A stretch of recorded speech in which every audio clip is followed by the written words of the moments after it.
بسم اللہ الرحمن الرحیم۔ السلام علیکم۔ امید و دعائے خیریت سے علم و عمل کی منزلیں طے کر رہے ہوں گے۔ چولستان کے خانہ بدوشوں کے بارے میں آج آپ کو معلومات دینے جا رہا ہوں، جس کی پہلی کڑی میری زبانی سن رہے ہیں۔ وقتاً فوقتاً میں آپ کو چولستانوں کے خانہ بدوشوں کے بارے میں معلومات دیتا رہوں گا کہ ان کی گزر بسر کے ذرائع کیا ہیں، ان کی آمد و رفت کس طرح ہوتی ہے، وہ لباس کس طرح کا پہنتے ہیں، وہ کھانا کس طرح کا کھاتے ہیں، ان کی شادی بیاہ کی رسومات کس طرح ہوتی ہیں۔ میں ہوں آپ کا اپنا میٹھا پیارا میزبان سفینہ خان۔ لفظ چولستان چلستان سے نکلا ہے، جس کا مطلب ہے بے آب گہرا، جو بعد میں بگڑ کر چولستان بن گیا۔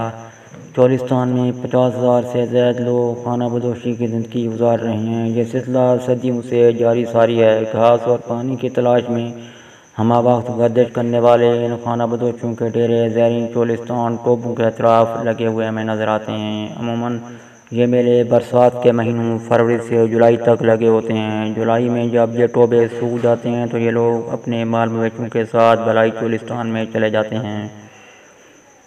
سرائے چولستان کا کل رقبہ 10,399 مربع میل ہے، جو مشرق مغرب کی طرف پھیلا ہوا ہے، جس میں بہاولپور ڈویژن کے 3 اضلاع بہاول نگر، ہنگر خان اور بہاولپور شامل ہیں۔ سرائے چولستان کے شمال میں دریائے ستلج، جنوب میں دریائے سندھ کا زرعی علاقہ، مشرق و مغرب کے کنارے بھارت کی سرحدوں سے ملتا ہے۔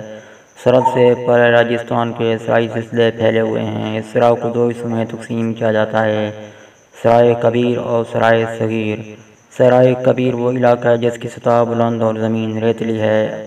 یہ علاقہ جنوب میں دور دور تک پھیلا ہوا ہمیں نظر آتا ہے۔ چولستانیوں سے روہی بھی کہتے ہیں۔ سرائے صغیر وہ علاقہ ہے جہاں سیاحوں کی رسائی تقریباً ناممکن ہے۔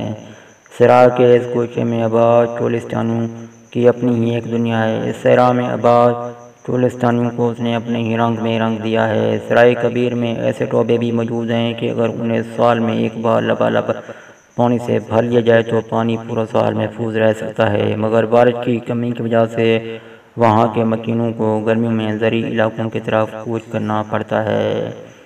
وہ وقت بھی تھا جب کبھی سرائے چولستان کے وسط سے دریائے سرسوتی گزرتا تھا۔ اس دریا کو آج دریائے ہاکڑا کے نام سے یاد کیا جاتا ہے۔